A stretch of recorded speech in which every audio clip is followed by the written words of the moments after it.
مولاہ فعلی مولاہ، یعنی جس کا میں مولا، کہ لوگ پیشے کو اپنے اسٹیٹس کے ساتھ جوڑتے ہیں. بے روزگار ہیں مگر محنت مزدوری نہیں کرتے کہ لوگ کیا کہیں گے. گھر میں فاقے ہیں مگر پھل فروٹ کی چھوٹا موٹا ٹھیلا نہیں لگاتے کہ لوگ نوکری ملے گی تبھی کما سکیں گے ورنہ بس غربت کے رونے ہی روتے رہیں گے. یہ ہوتا ہی نہیں ہوتا ہے ہمارے ماں. سب سے پاکیزہ عمل کون سا ہے؟ فرمایا آدمی کا اپنے ہاتھ کی کمائی کھانا. تب بھی یہ اللہ پاک کے راستے میں ہے، اور اگر یہ خود کو سوال سے بچانے کے لیے نکلا ہے کہ کسی سے مانگنا نہ پڑے، کسی سے سوال نہ کرنا پڑے، تو اب پیارے آقا صلی اللہ تعالی علیہ وآلہ وسلم نے فرمایا فہو. اب ذرا غور فرمائیے کہ رتبہ کتنا اونچا. داماد رسول ہیں، زوج بطول ہیں، وہ ہستی ہیں کہ جن کا ہاتھ مبارک پکڑ کر پیارے آقا مکی مدنی مصطفیٰ صلی اللہ تعالی علیہ وآلہ وسلم نے فرمایا من کنت مولاہ فعلی مولاہ، یعنی جس کا میں مولا پس علی بھی اس کے مولا ہیں، یعنی محبوب اور مددگار ہے. بیان کس منہ سے ہو اس مجمع البحرین کا رتبہ جو مرکز ہے شریعت کا، طریقت کا ہے سرچشمہ. مسلمان اور رسول اللہ کی الفت اگر چاہو کرو اس کی غلامی جس کا ہر مومن ہوا بندہ. اب دیکھیے شان اتنی اونچی، اور رزق حلال کمانے کے لیے کام کیا کر رہے ہیں؟ کنویں سے پانی نکال کر روزی کما رہے ہیں. ویسے سچ کہا جائے تو دنیا میں بے روزگاری بڑھ رہی ہے، مگر یہ بھی حقیقت ہے کہ لوگوں کے اندر سے محنت کا جذبہ کم ہو گیا ہے. ہمارے یہاں یہ ایک عجیب سی سوچ پائی جاتی ہے. کیا سوچ پائی جاتی ہے؟ کہ لوگ پیشے کو اپنے اسٹیٹس کے ساتھ جوڑتے ہیں. بے روزگار ہیں مگر محنت مزدوری نہیں کرتے کہ لوگ کیا کہیں گے. گھر میں فاقے ہیں مگر پھل فروٹ کی چھوٹا موٹا ٹھیلا نہیں لگاتے کہ لوگ کیا کہیں گے.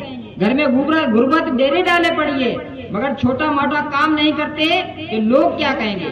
ہمیں کام بھی اونچے رتبے والا اپنے اسٹیٹس جیسا چاہیے. بس یہ سوچ بنی ہوتی ہے کہ کوئی اعلیٰ قسم کی نوکری ہو، لاکھ تو لاکھ تنخواہ ہو، آگے پیچھے نوکر چاکر ہوں، ٹھاٹ باٹ ہوں. ایسی اعلیٰ قسم کی نوکری ملے گی تبھی کما سکیں گے ورنہ بس غربت کے رونے ہی روتے رہیں گے. یہ ہوتا ہی نہیں ہوتا ہے ہمارے معاشرے میں. اکثر ایسا ہوتا ہے. ہم نے واقعہ سنا اپنے آقاؤں کا، امام الانبیاء کا، شیر خدا کا، بی بی فاطمہ الزہرا کا، حسنین کریمین کا بابا کا، کہ آپ کے گھر میں جب اس طرح کی کیفیت ہوئی تو آپ گھر سے نکلے اور یعنی چھوٹی سی ایک مزدوری کی نا کنویں سے پانی نکالنے کی، لیکن کیا کہ اپنے اہل خانہ کو کھانا مہیا کیا، ان کو کھانا مہیا کیا، آسائش مہیا کی. اب ہمارے پاس ایسا جب وقت پڑ رہا ہم کیا کر رہے ہوتے ہیں؟ اپنے اسٹیٹس کو دیکھ رہے ہیں. نہیں یار عجیب سا لگے گا، لوگ کیا کہیں گے، لوگ مجھے دیکھیں گے اس جگہ کھڑا ہوا یا ایسا کام کرتے ہوئے لوگ کیا کہیں گے، عجیب سا لگتا ہے. تو اس طرح کی سوچ سے ہمیں نکلنا ہے. یہ ایک سبب ہے بے روزگاری کا. پیارے پیغمبر یاد رکھیے رزق حلال کمانا کوئی عام بات نہیں ہے، یہ بھی ایک عبادت ہے. جی ہاں، اللہ کے آخری نبی مکی مدنی صلی اللہ تعالی علیہ وآلہ وسلم نے فرمایا بے شک اللہ پاک طلب معاش میں تکلیف اٹھانے والے مومن کو پسند فرماتا ہے. سب سے افضل رسول مقبول صلی اللہ تعالی علیہ وآلہ وسلم کی خدمت میں سوال ہوا سب سے پاکیزہ عمل کون سا ہے؟ فرمایا آدمی کا اپنے ہاتھ کی کمائی کھانا. ایک مرتبہ پیارے آقا مکی مدنی مصطفیٰ صلی اللہ تعالی علیہ وآلہ وسلم تشریف فرما تھے. صحابہ کرام رضی اللہ عنہم بھی حاضر تھے. اتنے میں ایک خوبصورت اور طاقتور نوجوان وہاں سے تیز تیز قدم چلتا ہوا گزرا. اسے دیکھ کر صحابہ کرام رضی اللہ عنہم بولے کاش یہ اپنی جوانی اللہ پاک کی راہ میں لگا دیتا. حضور اکرم نور مجسم صلی اللہ تعالی علیہ وآلہ وسلم نے فرمایا اگر یہ اپنے بالغ بچوں کی کمائی کرنے نکلا ہے، صلو علی الحبیب، متعلق صحابہ کرام کا سوال سن کر ارشاد فرمایا کہ اگر یہ اپنے نابالغ بچوں کے لیے کمائی کرنے نکلا ہے فہوا فی سبیل اللہ، تو یہ اللہ پاک کے راستے میں ہے. اگر اس کے بوڑھے والدین ہیں اور ان کے لیے روزی کی تلاش میں ہے فہوا فی سبیل اللہ، تب بھی یہ اللہ پاک کے راستے میں ہے. اور اگر یہ خود کو سوال سے بچانے کے لیے نکلا ہے کہ کسی سے مانگنا نہ پڑے، کسی سے سوال نہ کرنا پڑے، تو اب پیارے آقا صلی اللہ تعالی علیہ وآلہ وسلم نے فرمایا فَهُوَ فِي سَبِيلِ اللَّهِ، تب بھی یہ اللہ پاک کے رستے میں ہے۔ پتہ چلا کہ ضرورت کے مطابق حلال رزق کمانا بھی عبادت ہے۔